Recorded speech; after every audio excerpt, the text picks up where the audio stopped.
Benedict Arnold, the man who betrayed a revolution. In the early days of the American Revolution, one name struck fear into British hearts. A name spoken with pride across the Continental Army. A name that would one day become the greatest symbol of betrayal in American history.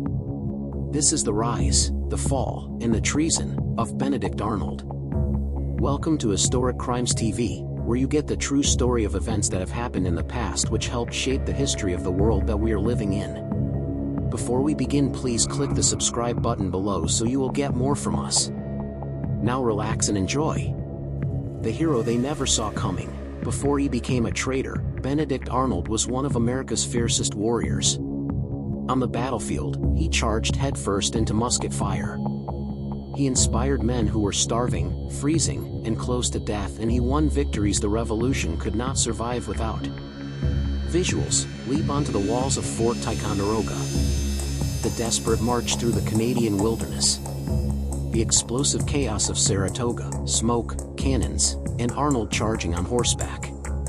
But behind the glory, behind the medals, was a man filled with anger, pride, and wounds that ran deeper than any musket shot. The making of a traitor. Congress didn't trust him. Rival officers despised him and political enemies accused him of corruption. While Arnold fought and bled on the battlefield, other men in Philadelphia quietly destroyed his reputation. He was passed over for promotion, dragged into court, and publicly humiliated. To a man like Arnold, this wasn't just disrespect. This was a declaration of war on his honor. Meeting Peggy Shippen and the Shadow Network. In 1779, Arnold met someone who would change his fate forever.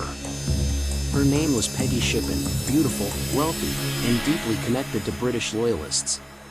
Peggy had once been close to Major John Andre, now the chief intelligence officer for the British Army. It was through Peggy that Benedict Arnold reached out to the enemy. Letters written in invisible ink, secret couriers, coded messages traveling across enemy lines. The once great American hero had begun negotiating with the British to sell out his own country. The grand plan, West Point. Arnold wanted something big, something the British would pay dearly for. And he found it, the West Point. The fortress that controlled the Hudson River.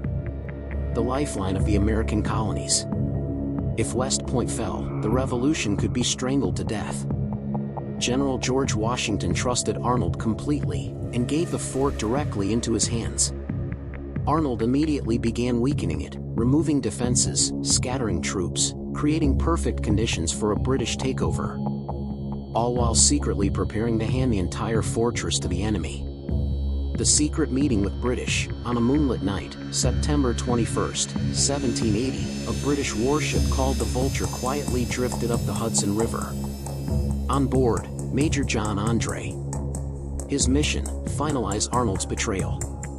The two men met under the cover of darkness.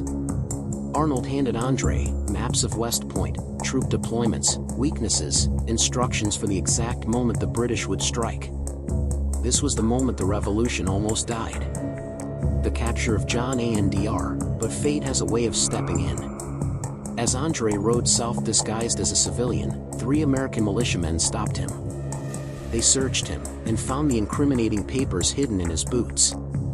Visuals: the shock on Andre's face, the documents spread out on a rough wooden table. Officers realizing the magnitude of the betrayal.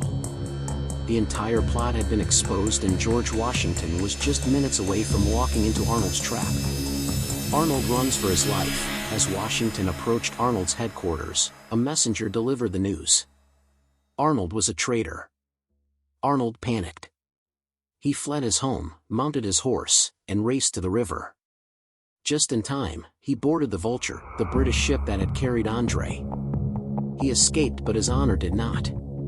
The death of John Andr, Major John Andre, intelligent, charming, respected by both armies, became the unlucky scapegoat of Arnold's treason. Washington had no choice. Andre had been caught as a spy. He was hanged on October 2nd, 1780.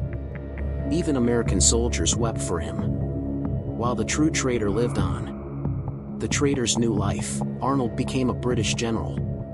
He led raids, burned American towns, and tried desperately to prove his loyalty. But to the British, he was useful, not honorable. To Americans, his name became poison. To history, he would forever be the man who betrayed a revolution. Benedict Arnold died in 1801, alone, broken, disgraced. But his story lives on, a warning about the corrupting power of pride, the danger of wounded honor, and how even the greatest heroes can become the greatest traitors when they believe the world owes them something. And that is the story of Benedict Arnold's treason against the American Revolution. Was he turning to betrayal because of the activist people he was fighting for justified?